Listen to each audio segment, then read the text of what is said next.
سال 2023 میں بھی کراچی کا ٹریفک نظام بدترین ثابت ہوا، جس کی وجہ سے 777 شہری حادثات کا شکار ہو کر جاں بحق ہو گئے۔ فلاحی اعداد و شمار کے مطابق شہر قائد میں دہشت گردی اور قتل و غارت سے زیادہ جانی نقصان ٹریفک حادثات میں ہوا ہے۔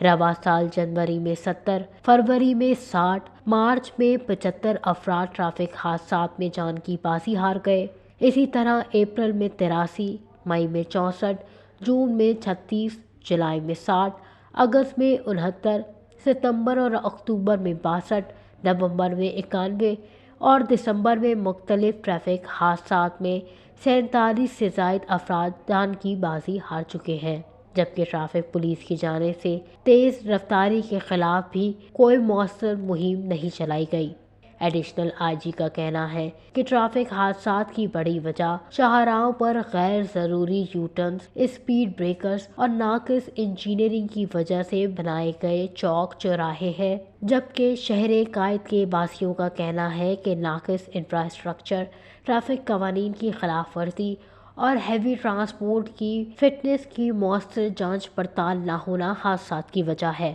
ٹریفک پولیس رپورٹ کے مطابق کراچی میں زیادہ تر ٹریفک حادثات میں جاں بحق ہونے والے موٹر سائیکل سوار ہیں، جبکہ بیشتر واقعات تیز رفتاری کے باعث ٹرک، ٹرالر اور واٹر ٹینکر سے ہوتے ہیں۔